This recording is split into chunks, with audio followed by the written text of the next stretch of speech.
আসসালামু আলাইকুম। আমরা তিনজন চলে আসছি রিয়াদ শহরে খাওয়ার জন্য। এ হচ্ছে আমার ওস্তাদ ইয়াসিন, এ হচ্ছে আমার ওস্তাদ ইমন, আর আমি তো আছি আপনাদের সাথে। দেখতেছেন আমার পুরো আওলা জলা লাগতেছে না? চুলগুলো দেখছেন? কাটবো খাউন্ডা শেষে।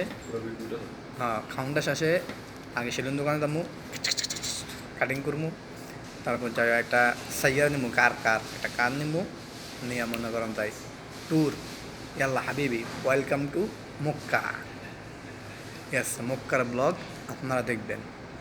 ওকে, এ হচ্ছে দোকানের ভিউ, এ হচ্ছে আমার সাদিক। আসলে ওই কিন্তু খুবই একটা মানে নার্ভাস ফিল করতেছে, কেননা ওস্তাদ কিছু কন ওস্তাদে তো টাটা দেয়, ওস্তাদ কিছু করে। ওস্তাদ দেখছেন কত বড় রেস্টুরেন্টে নিয়ে আসছে, সৌদি আরবের সবচেয়ে বড় রেস্টুরেন্ট। এই হচ্ছে ওস্তাদ। Bye bye, tata.